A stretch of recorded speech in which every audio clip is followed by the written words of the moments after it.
کلمے جو تھے اور ماشاءاللہ وغیرہ لکھا ہوا تھا، انشاءاللہ اس طرح کی چیزیں جو لکھتے ہیں لوگ گھروں پہ اپنے، ان کو ہتھوڑوں سے توڑا گیا، ہتھوڑوں سے. اور یہ پنجاب پولیس کر رہی ہے. آپ کے لیے، آپ کی اطلاع کے لیے عرض ہے، اور یہ صرف چند ہفتے پہلے کی بات ہے، میں زیادہ پرانی بات نہیں بتا رہا. آپ یہ دیکھ لیں پہلے، یہ 10 اگست ایگزیکٹلی کی یہ بات ہے. آپ یہ دیکھ لیں، نو فیئر. اور وہاں پہ لوگ نماز پڑھ رہے ہیں اس وقت مسجد کے اندر.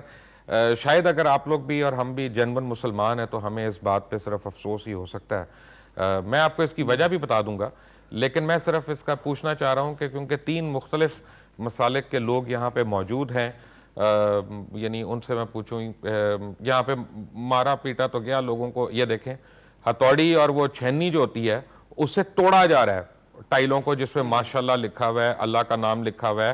اور یہ ٹوٹے ہوئے کلمات، پورے کی پوری ٹائل جس پہ اللہ لکھا ہوا ہے، وہ نیچے گندگی کے نالے میں جا کے گرے گی. میں عرض کروں اس پہ، میں علامہ صاحب آپ کو ایک عرض کر دوں، پہلے میں پوری بات کر دوں تاکہ آپ بھی سیف ہو جائیں، اور آپ کوئی ایسی بات نہ کہیں جس کا آپ بعد میں کہیں کہ جی مجھے مبشر لقمان نے بتایا نہیں تھا. یہ مسجد جو ہے یہ جماعت احمدیہ والوں کی مسجد ہے، اور یہ گھر جو ہیں یہ ایسے لوگوں کے گھر ہیں جن کے اوپر یہ الزام لگایا گیا کہ ان کا تعلق جماعت احمدیہ سے ہے. میرا تعلق تو نہیں ہے کسی بھی جماعت سے، خاص طور پہ جماعت احمدیہ سے. اتنا میں جانتا ہوں کہ جو کلمے کو مسخ کرے یا جو قرآنی آیات کو مسخ کرے، اس کے متعلق کیا ہونا چاہیے یہ تو آپ بتائیں گے مجھے. میں اس میں علامہ صاحب سے پہلے ہم دیکھ لیں. جی میں عرض کروں آپ کی خدمت میں کہ یہ جو پاکستان کے اندر مختلف مذاہب اور مختلف مسالک کا معاملہ ہے، میرے خیال میں پاکستان کا آئین اور اسلام اور اخلاقیات کا تقاضا یہ ہے کہ ہر مکتب کا اور ہر مسلک کا اور مذہب کا احترام ہونا چاہیے، اور ہر مکتب کو دوسرے مکتب کا احترام کرنا چاہیے. یہاں خصوصی طور پر جو احمدیوں کا معاملہ ہے، وہ دیگر جو یہاں مذاہب بستے ہیں پاکستان کے اندر، ہندو ہیں، سکھ ہیں، کرسچنز ہیں، ان سے تھوڑا سا مختلف ہے، کیونکہ وہ اپنے آپ کو مسلمان کہہ کر کے اسلامی شاعر کو استعمال کرنے کی کوشش کرتے ہیں. دیگر لوگ تو سیدھا سیدھا کہتے ہیں، کرسچن کہتا ہے میں کرسچن ہوں، ہندو کہتا ہے میں ہندو ہوں، سکھ کہتا ہے میں سکھ ہوں. تو اس وجہ سے یہ اختلاف پیدا ہوتا ہے کہ وہ مسلمانوں کا کلمہ استعمال کرتے ہیں، مسلمانوں کا نام استعمال کرتے ہیں، جبکہ ان کو مسلمہ طور پہ تمام مکاتب فکر کافر قرار دے چکے ہیں، اور پاکستان کا آئین بھی ان کو کافر قرار دے چکا ہے. تو ان کو ایک جیسے دیگر مکاتب کے لوگ یہاں بستے ہیں اپنے اپنے حساب کے مطابق، ان کو بھی اسلامی شاعر کو استعمال کرنے کی بجائے اپنی راہ لینی چاہیے. اس قسم کا لیں گے تو پھر ظاہر مسائل پیدا ہوں گے. اگر یہی دیکھیں، ایک میری بات سنیں علامہ صاحب، نہیں مجھے ایک بات بتائیں کہ کلمہ تو آپ کا اور میرا لکھا ہوا ہے نا، وہ کلمہ تو آپ کا اور میرا لکھا، چلیں یہ تو ان کا نہیں ہے، یہ تو مسلمانوں کا ہے، تو ہم اپنے ہی کلمے کو بے حرمت کریں گے، اس کی بے حرمتی کریں گے. میں عرض کرتا ہوں، مسئلہ یہ ہے کہ بے حرمت انہوں نے کیا جنہوں نے جو کلمہ کو تسلیم نہیں کرتے یا جن کے متعلق تکفیر ہو چکی ہے. ان کو کم از کم یہ کہنا چاہیے کہ آپ لوگ، میرا خیال ہے اس کے اوپر بھی ایک ڈیبیٹ کرنی پڑے گی، یہ پوچھنا پڑے گا ان سے کہ واقعی وہ اس کو تسلیم کرتے ہیں کہ نہیں کرتے. میرا خیال ہے یہ باتیں ہیں، یہ تو باتیں ہیں جو کرنے کی ہیں. البتہ میں ایک بات عرض کر دوں کہ جو میں پہلے بات کر رہا تھا اس کے حوالے سے ہی ایک چھوٹی سے نقطہ میں آپ کی خدمت میں عرض کر کے اپنی بات کو ختم کرتا ہوں، دیگر حضرات بات کریں گے.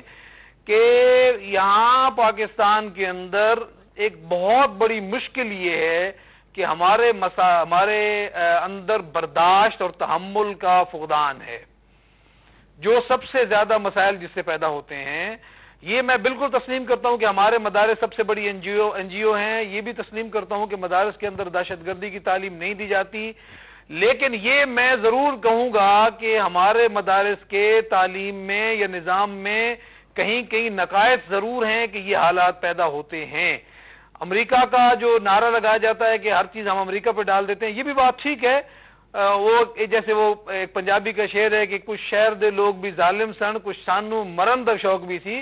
کچھ ان کی طرف سے بھی ہے، لیکن کچھ ہمارے اپنی غلطیاں اور کوتاہیاں بھی ہیں کہ ہم نے آج تک کبھی یہ نہیں دیکھا کہ تبلیغ کا طریقہ کار کیا ہے، اسلام کے خلاف اگر کہیں اقدام ہوتا ہے تو اس کو روکنے کا طریقہ کار کیا ہے. کہیں کوئی غیر مسلم غلطی کر بیٹھتا ہے تو اس کو روکنے کا طریقہ کار کیا ہے؟ یہ پاکستان ہے، یہ سیٹلڈ ملک ہے، اس کے اندر قانون ہے، اس کے اندر انصاف ہے، اس کے اندر ادارے ہیں. ان کو چھوڑ کر کے کس کو حق پہنچتا ہے کہ وہ خود ذاتی طور پہ جائے اور جا کر قانون ہاتھ میں لے؟ اور اس کی اجازت نہیں دی جا سکتی. علامہ جلیل نقوی صاحب، مجھے یہاں پہ آپ کو روکنا پڑے گا کہ مجھے ایک چھوٹی سی بریک لینی ہے. امیر العظیم صاحب بھی ہیں، طاہر شفیع صاحب بھی ہیں. Welcome back to them after break. Take a break. Welcome back from the break. Amir Al Azeem sahab, مجھے نہیں پتا کون صحیح ہے کون غلط ہے، یہ کام تو میرا نہیں ہے کرنا. مجھے اتنا پتا ہے کہ مذہب کے نام پہ جب ہم اس طرح کی ایگریشن دکھاتے ہیں تو اس کا کہیں نہ کہیں ری ایکشن ضرور ہوتا ہے.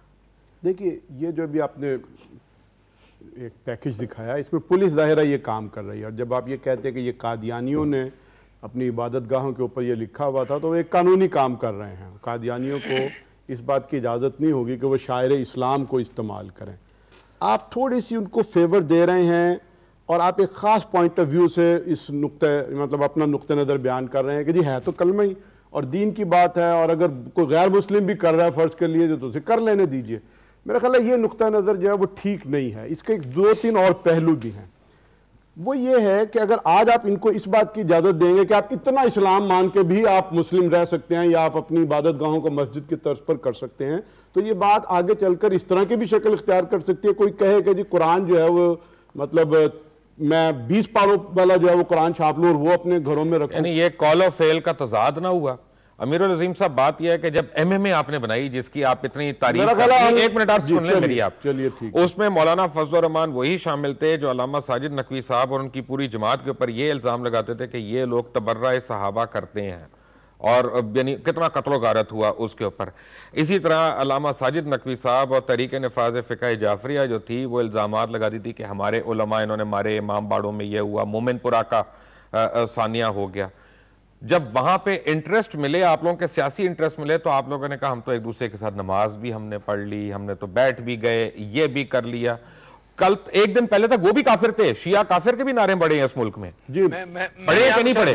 میں ایک منٹ علامہ صاحب، ایک منٹ. لیکن وہ میں غلط کہہ رہا ہوں صحیح کہہ رہا ہوں؟ مجھے یہ بتائیں میں غلط کہہ رہا ہوں صحیح کہہ رہا ہوں؟ جی آپ نے ٹھیک کہا ہے، لوگوں نے نعرے لگائے ہیں، لکھے بھی ہیں، لیکن جو مین سٹریم پولیٹیکل پارٹیز اور ریلیجس پارٹیز تھی انہوں نے اس کی مذمت کی ہے اور انہوں نے بیچ میں آ کر ان معاملات کو ٹھیک کیا ہے. اور ملی یکجہتی کونسل میں کچھ ہی عرصے کے بعد کوڈ آف کنڈکٹ جو ہے وہ سائن ہوا، ضابطہ اخلاق تیار ہوا، جس میں یہ ساری چیزیں کہ کسی کی کوئی توہین نہیں کرے گا، اور سب نے دستخط کی ہے. یہ تبرع اور یہ ساری چیزیں اس میں سیٹل کی گئی. میں ایک چھوٹی سی عرض کرنا چاہوں گا جی سلسلے میں. جی میں ایک عرض کرنا چاہوں گا، یہ معذرت آپ کی بات کاٹ رہا ہوں. جی نہیں کوئی بات نہیں. متحدہ مجلس عمل جو بنی تھی، یہ میں سے اتفاق نہیں کروں گا کہ وہ کوئی ذاتی مفادات کی خاطر بنی تھی. ایک بات تو میں عرض کر دوں کہ متحدہ مجلس عمل جب بنی ہے، ہم فرقہ وارانہ اختلافات اور ان معاملات کو بہت پیچھے چھوڑ کر کے آئے تھے، اور یہ اس وقت بنی ہے جب معاملات بہت آگے نکل گئے تھے. یعنی یہاں تک کہ ملی یکجہتی کونسل جب بنی ہے اس وقت اختلافات کی بات تھی. ملی یکجہتی کونسل کے بعد آ کر کے متحدہ مجلس عمل خالصتاً قومی مفاد کی خاطر بنی تھی، قومی اور ملکی مفادات کی خاطر بنی ہے. کوئی ذاتی مفاد میں گزارش کروں جی میرے پاس ٹائم نہیں ہے اصل میں. جی ہاں، ذاتی مفاد اگر حاصل کرنا ہو تو ذاتی مفاد مولانا فضل الرحمان آج زیادہ حاصل کر رہے ہیں اس کی نسبتاً. اچھا ٹھیک ہے، چلے شکر ہے آپ نے یہ تو کہا کہ مولانا فضل الرحمان مفادات حاصل کر رہے ہیں، پہلے بھی کیے لیکن آج اس کی نسبت زیادہ کر رہے ہیں. میرا خیال میں جو بات عرض کر رہا تھا نا وہ اگر پوری ہو لینے دیں. میں یہ کر رہا تھا کہ دیکھیں یہ تو کاپی رائٹ کے اندر کی چیز شامل ہے. آپ مجھے اس بات کی اجازت نہیں دیں گے کہ میں اپنے ایک چینل لے آؤں اور میں اس پر ایکسپریس لکھ دوں، یا میں اپنی ایک کولا نکالوں اور میں اس کے اوپر پیپسی یا کوکا کولا کا لوگو اور وہ سارا کچھ لکھ کے کہوں کہ جی لیٹ دا پیپل ڈیسائیڈ کہ کون سی اصلی اور کون سی نقلی اور کون سی اچھی اور کون سی نہیں اچھی. ظاہر ہے کہ آپ ان ساری چیزوں کو پابند کرتے ہیں، تو جب آپ زندگی کے ان سارے معاملات میں کرتے ہیں، فرق ایک ہے امیر العظیم صاحب آپ کا، طاہر شفیع صاحب آپ کا، علامہ نقوی صاحب آپ کا، اسلام آباد میں بہت بہت شکریہ کہ آپ لوگوں نے اتنے سینسٹیو موضوع پہ ہمیں جوائن کیا. صرف ایک بات کا آپ کو میں فرق بتانا چاہتا ہوں کہ سورہ کافرون آئی، سورہ کافرون کے اندر اللہ تعالیٰ نے آخری آیت جو ہے وہ بڑے کلیئر ہے کہ لکم دینکم ولی دین، تمہارا دین تمہارے لیے اور میرا دین میرے لیے. کون جنت میں جائے گا کون نہیں جائے گا یہ تو فیصلہ اللہ تعالیٰ نے کرنا ہے، نہ آپ نے کرنا ہے نہ میں نے کرنا ہے. لیکن اسلام کا فیصلہ اللہ نے بتا دیا ہوا ہے. اسلام کا فیصلہ بڑا کلیئر ہے. اسلام کے حساب سے تو آپ کا آئین ہی پتہ نہیں مشکوک ہو جاتا ہے. جس آئین کی آپ بات کر رہے ہیں حافظ صاحب، اور اپنا میں بڑی پر ملاب بتا رہا ہوں، اسلام کے رول سے اگر وہ ٹکراتا ہے، وہ تو کہتا ہے تمام مسالک جو ہیں، وہ کہتا ہے کہ تمام مسالک جو ہیں ان کو پریکٹس کرنے کا، پریچ کرنے کا حق ہے. اسلام بالکل ٹھیک ہے، اسلام تو مسالک بنانے پہ اجازت ہی نہیں دیتا آپ کو. آپ کیسی باتیں کر رہے ہیں؟ اپنا نام لے کے کریں، علامت وہ اپنا لوگو لگائیں کہ وہ قادیانی ہے. میں یہ نہیں کہہ رہا، میں کہہ رہا ہوں کہ کیا آپ کو یہ حق ہے اگر علماء کی کاؤنسل ان کو کنڈیم کرے، اگر علماء کی کاؤنسل ایک منٹ میں یہ کہہ رہا ہوں کہ علماء کی کاؤنسل یا علماء کی مشاورت سے اگر کہا جائے کہ یہ نہیں کرنا تو ٹھیک ہے، لیکن محلے کے اندر کسی شخص کو یا عام کو اس طرح کرنا وہ صحیح نہیں ہے. بالکل ٹھیک بات ہے، میں آپ سے اتفاق کرتا ہوں. Thank you very much. حافظ طاہر محمود اشرفی صاحب، امیر العظیم صاحب، علامہ جلیل نقوی صاحب، آپ سب کا بہت بہت شکریہ.